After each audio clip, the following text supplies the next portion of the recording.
Hello, I am your author, Tacky Slappy, and I will be reading to you today Chapter 3 of RMK, which I will title Thelza Outpost. That should do it. Anyways, let's get to it. By the time Ronnie reached the Thelza Outpost, there was already a long line to the room where the stat check was being carried out.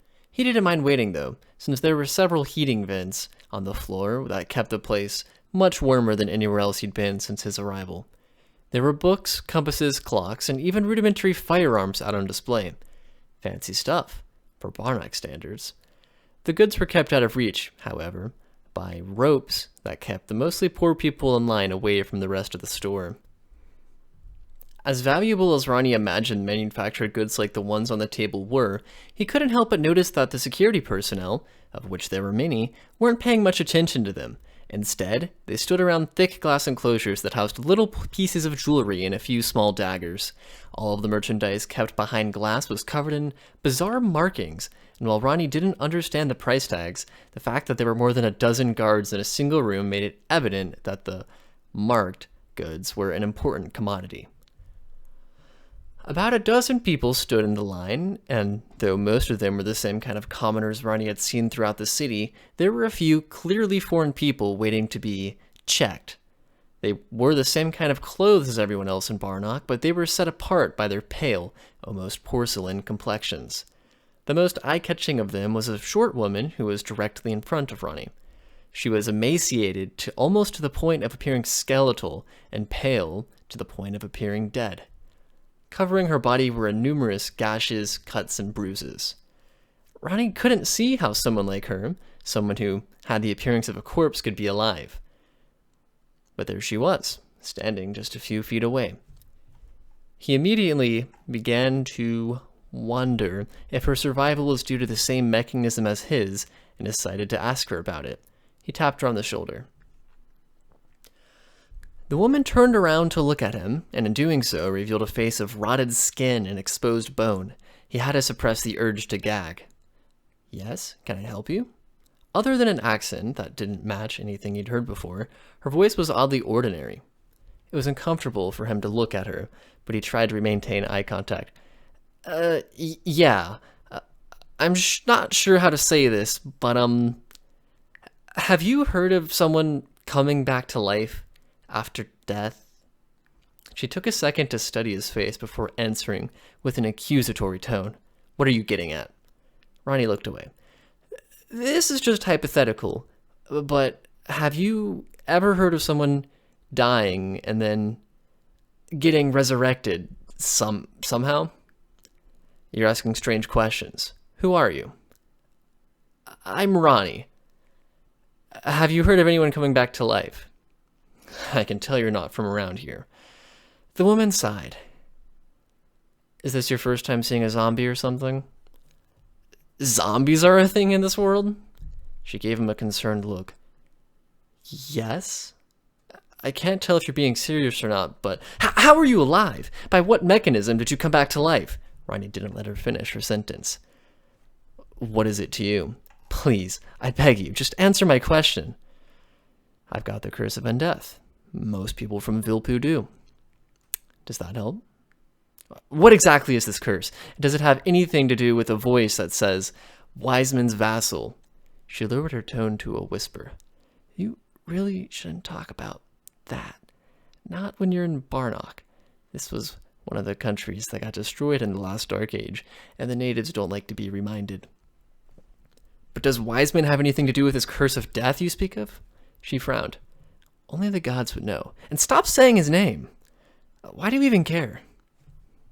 They were standing near the front of the line by then, and Ronnie cut to the chase.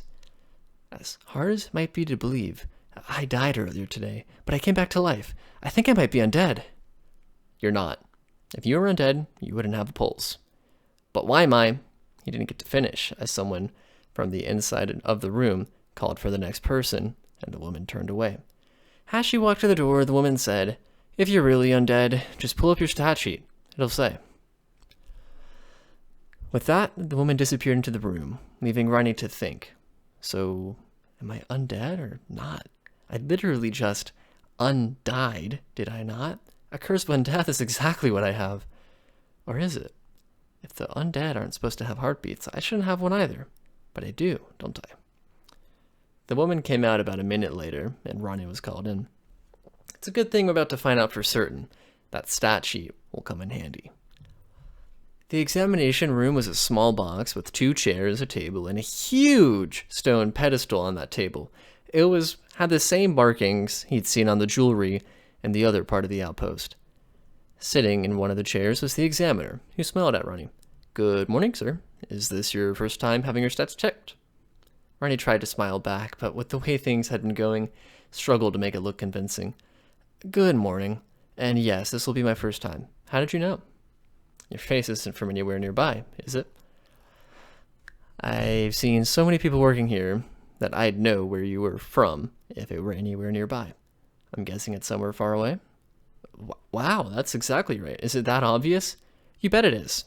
Your accent is also pretty unique." The examiner took out a tiny straight razor and slid it over to Ronnie. "But that's besides the point. Cut yourself, please." "But why?" "See that big contraption? It's the newest stat checker on the market, fresh out of Technar. To use it, all you need to do is drop a few drops of blood on its surface. Magic does the rest. Just poke your finger or something." Easy enough, I guess. Ronnie nicked his pinky as carefully as he could, and blood started trickling down from his hand to the pedestal. As soon as it hit the blade, his blood disappeared into the machine. "Where's it going?" "It's just doing its magic. Give it a minute."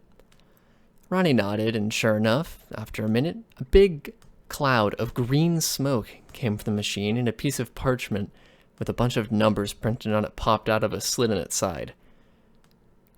"Green smoke?" The examiner had wide eyes and was sweating profusely. "That can't be." The examiner's hands were shaking as they reached for the paper.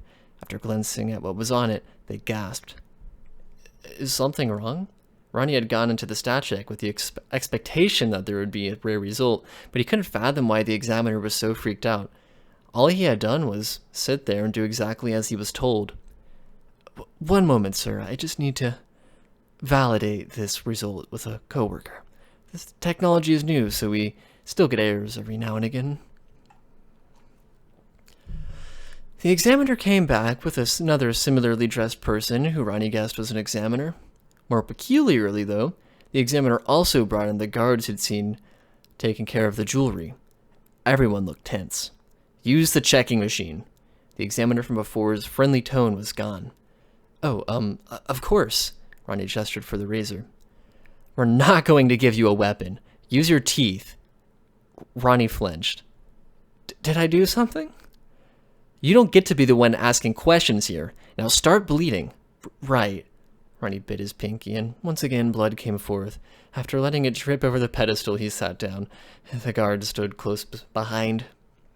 The room was almost claustrophobic with the guards inside, but despite the crowd, it was deathly silent. Everyone's attention was on the pedestal. Ronnie didn't know exactly what the commotion was about, but he felt his heart accelerating with every second.